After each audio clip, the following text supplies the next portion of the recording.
Hey everyone, it's Michelle Caruana, creator of the Marketing Junkie podcast, and your quick fix today is how to stay out of Facebook jail, or basically how to avoid your ad getting rejected, because multiple rejections or one pretty significant violation could result in your ad account being banned completely. And unfortunately, a lot of people come to me when it's already too late, their ad's already been rejected, or their ad account's been banned. And while there are steps that you can take once your ad account gets banned to continue advertising on Facebook and Instagram, it's a lot easier to just avoid that happening in the first place. So I'm going to give you 10 most common reasons that I see ad accounts getting banned for. Now, two quick things to keep in mind while you're watching this video.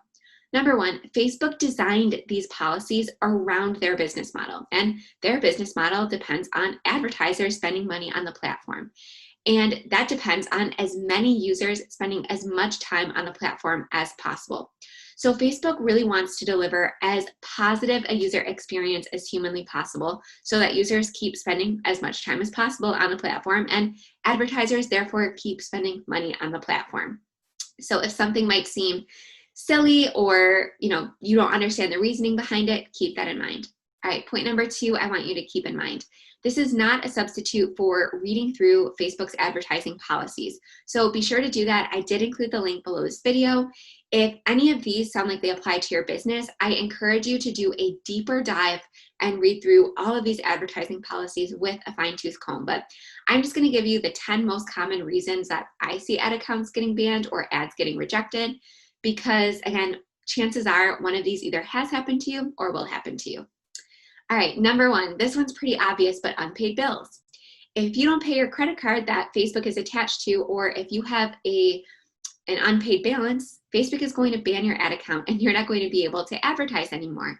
Now, a lot of people come to me and say, Michelle, well, I'm not going to pay this bill until Facebook restores my ad account. That's not how it works. They're going to make you pay that bill before they restore your ad account. And if it waits too long, if you wait too long to pay that bill, or it's too large of a balance, they could still refuse to restore it even after paying. So get those bills paid up. All right, number two, talking about personal attributes in a negative way. Now, a lot of people have this misconception that you can't talk about people's personal attributes on Facebook ads. And the thing is, you can, but Facebook is really particular about which personal attributes you're discussing and also how you discuss them. Again, going back to that positive user experience. So you can't talk about people's race. You can't talk about people's family status, their weight, you can't talk about, being healthy and things like that, but you can't call people out in a negative way or in any way that's going to be discriminatory. And again, the full list is in the advertising policies. But basically, you can still offer a solution to a pain point your ideal customer has, but Facebook wants you to keep it on the positive. So words that are always going to be flagged are stuck, overwhelmed, desperate, lonely, stir crazy. Any kind of negative word that's going to make people feel called out or attacked is going to get flagged by Facebook. So I'm going to give you some examples of things that will get rejected and headlines that you can use that still get the point across, but in a different way. All right, so let's say you're an indoor playground and you're offering like a co-working solution, or you're offering like a parent's drop-off situation. Instead of saying feeling stuck or overwhelmed working at home with your kids, ? You could instead say feel more productive than ever while your children socialize. So that's kind of still talking about that pain point, but you're framing it around the solution instead of the problem. So another example, instead of saying feel lonely as a stay-at-home mom, you can say connect with other parents while you let your children socialize as well. So again, still talking about the issue, parents feeling disconnected or children lacking socialization, but we're forming it around the solution and not the problem. So really focus on putting a positive spin on things. Something else, if you are selling a weight loss solution or diet coaching or something like that, you have to be really, really careful.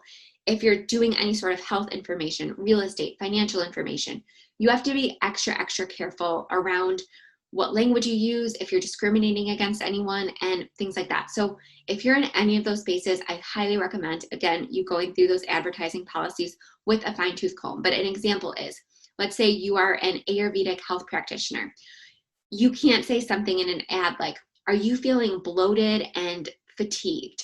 because Facebook is going to think the user is going to be feeling attacked by that. So instead, you could say, get the gut secrets that are going to make you feel revitalized and energized all day long. So again, taking the pain point, but framing it around the solution. So big takeaway here, keep it positive, use positive language, and don't call people out based on any discriminating factors like race, gender, sexual orientation, family status, financial status, health status, anything like that. All right, number 3, you can't ask for artificial engagement. So what do I mean by this? You can't ask people as part of like a contest or promotion to share something on their timeline in order to enter. You can't ask people to tag friends in order to get additional entries or anything like that. Basically, you can't ask for artificial engagement in exchange for being entered into a contest. And a lot of people think that they can get away with this because they see other people doing it. And that is true. A lot of people get away with it, but I would definitely err on the side of caution here, especially if you're going to be putting any sort of dollars around that post or promotion, because as soon as you put that post through Facebook's advertising review process, it's going to send up an immediate flag, and that is a huge signal to Facebook that you are trying to, what they call, manipulate the newsfeed, and they know that not everybody on that person's friend list is going to be interested in your contest or promotion. So that's what they call, again, artificial engagement. So just avoid it. And again, if that's something you like to do, please read those rules before asking for any shares or tags or anything like that. All right, number 4, clickbait or sensational claims. So anything that seems too good to be true, Facebook assumes that it is. And examples of clickbaity headlines, I wrote a couple down. Parents were shocked by this one parenting secret, or this mom felt hopeless until she tried this one hack. Those are definitely clickbaity headlines. Facebook does not like those. Just as you and I cringe when we read those like BuzzFeed type headlines, Facebook equally does not like them. So just be really cognizant of the language that you're using around your headlines, in your ad copy, and on your landing pages. Facebook is smart enough to read your landing page and really your entire funnel experience. So be really careful about what type of language and what type of claims you're making in your ads and on your landing pages. Is it realistic? Are you telling people they can become a millionaire working from home? Are you promoting a multi-level marketing scheme? That is not allowed. You cannot promote these types of work from home or get rich quick opportunities using Facebook ads. It is a very, very easy way to get your ad account banned and to prevent you from ever advertising on Facebook again. All right, number 5, landing page experience. If your landing page loads too slow, if it doesn't work at all, if it's a broken link, if you have too many ads, or if you have too many pop-ups, or there's too many disruptions in the user's experience and they bounce really quickly, meaning they clicked away from your landing page really quickly, those are all going to send signals to Facebook that you have a low quality experience on your landing page, and that's going to cause your ad to either get flagged, or it could cause your ad cost to go up and Facebook to deliver your ad less. So again, be very aware of your landing page experience, load time, all that good stuff, and make sure you understand that your, again, landing page has to be compliant with all of these policies, not just your ad copy, headline, and image. All right, number 6, text and image. Everybody pretty much knows by now that Facebook doesn't like when you have 20% or more text in an image. It's going to flag it. It's going to say that the deliverability is less. And if you're watching this video in Q4 of 2020, we're getting ready for the holidays. Ad costs are going to be going up anyways. We're in an election year. If Facebook is telling you that your ad costs are going to be higher and they're telling you how to fix it, you better go in and fix it. I don't want to see anybody running ads despite Facebook's text warning. And a big misconception here is that it's only image posts. This also is true for video posts, especially a thumbnail. If you just have like a slideshow of text slides and things like that, that is a low quality piece of content to Facebook. It's not engaging, and it's going to cause your ad cost to be very high, or even cause your ad to be rejected. So there used to be the Facebook text overlay checker. Now you can check your ad text or your video text in the Facebook ad publishing tool. So there's really no excuses anymore. Use as little text as possible, and that's going to signal to Facebook that it's a high quality piece of content. So pay attention to your design. All right, number 7, spelling. Again, this one is really common, especially when I see people boosting posts. So for example, if you just kind of hopped onto Instagram or Facebook and put a post out there, you didn't run it through a spell checker, and then you're like, wow, this post is doing really well. I want to put some advertising dollars behind it. So you either boost it, which I don't really recommend, or you go into Ads Manager and create an engagement ad. Both have the same result, little different, which I'll talk about in another video. But I highly recommend putting your ad copy in either a Google Doc or a Word document before you put it into your actual business manager and your ads publishing tool. Not only is it going to prevent you a lot of headaches if the page refreshes and you lose all of your copy, but it also has a more scrupulous grammar and spelling check. If your ad or your landing page has any spelling errors or any grammatical errors, that's again going to signal to Facebook that it's a low quality piece of content and they're going to reject it, or your costs are going to be a lot higher. And if you have a lot of rejections or you're constantly getting low quality ad scores, Facebook will penalize your account in future ads. So you have to be really, really aware of this. This is such an easy thing to fix. So make sure you're putting all of your copy, landing page, and ad through a scrupulous spell check and grammar check prior to publishing. All right, number 8, disruptive video. And this one is kind of new and it's become a little bit more prevalent now that we have all of these quick video design tools and animated social media tools like a Canva. So I'm a Canva user and they just recently came out with all of these new animated video or animated post tools where there's like sparkly flashing lights and flashing stars and things like that. And if you overdo that too much, if you're basically trying to force people to stop scrolling by putting a strobe light or something that's really obnoxious in their face, Facebook is going to see right through that. They know what you're doing. So try to not overuse those types of animations or catchy video effects, because while we do want people to stop scrolling, and that is the goal of the creative of a Facebook ad, again, there is a line that you can draw, and I would err on the side of caution. So whenever I'm using any sort of video effects or animations, I'm really careful to make sure that it's not very disruptive so that my reach doesn't get limited or my ad doesn't get rejected. And something else that a lot of people don't realize is when you're designing a video, like let's say you're promoting a YouTube video or you're promoting a video on your website, you can't misrepresent the destination of the click. So let's say you put on your video thumbnail, you have a play sign, like a lot of people do that on YouTube. Because you're not able to watch that video on Facebook, Facebook thinks that you're misrepresenting your ad and you're kind of trying to trick people into thinking that they can watch that video within the Facebook app, when really, when they click that play button, they're going to be taken somewhere else. So if you have any sort of those artificial play buttons or arrows to click, call to action buttons, that's also going to cause your ad to be rejected. So just an FYI, that one's pretty new. All right, number 9, making time-sensitive claims. This is also one that they've been really cracking down on lately in the second half of 2020.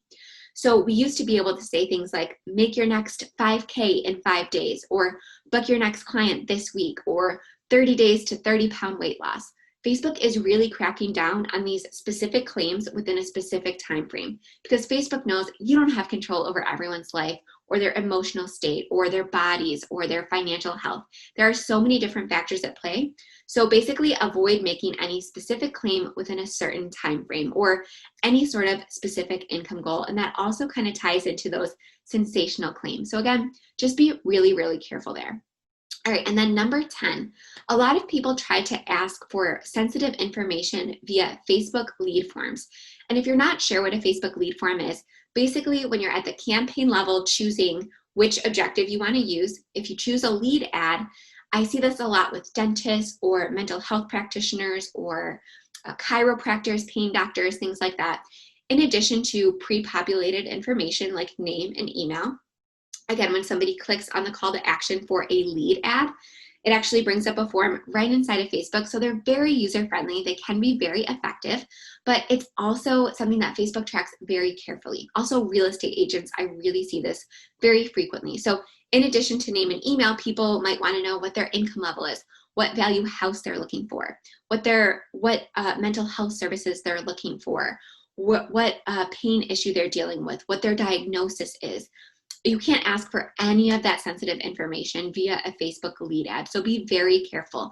And again, if you're in any of those sensitive fields, you're definitely going to want to read all of the lead form rules specifically. So also you can't ask for usernames or passwords or really anything like that. So just be really careful with that. And so those are the 10 most common ways that I see ads get rejected or ad accounts disabled or people getting put into Facebook jail. So really try to avoid those. And one quick tip, before you ever get your ad account banned, I highly recommend going into your business manager and creating multiple backup ad accounts. Because once your ad account gets banned, if you don't have any backups, they are not going to allow you to create any new ad accounts.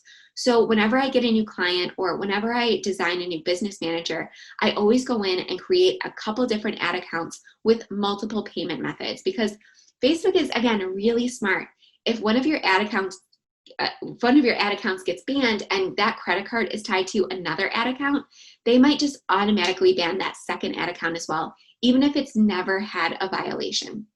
So multiple ad accounts right when you get started before you get banned with multiple payment methods. And that's going to save you a lot of headaches, because even if you do follow all the rules, again, Facebook uses a lot of artificial intelligence, especially after COVID-19, because a lot of us are either out of work, furloughed, or working from home. Facebook is no different.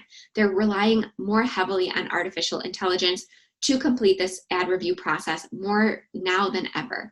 So mistakes do happen, and human error also happens. So having these backup ad accounts is going to help you save a lot of headaches, a lot of heartache, especially if you're in the middle of a launch and your ad account gets banned. All right, so that was your quick fix today. Feel free to listen to more marketing tips on my podcast, The Marketing Junkie, available on all platforms. I will also link to it below this video, and like and subscribe if you like this content. I will be putting out a new video every single week. All right, have a good day, guys.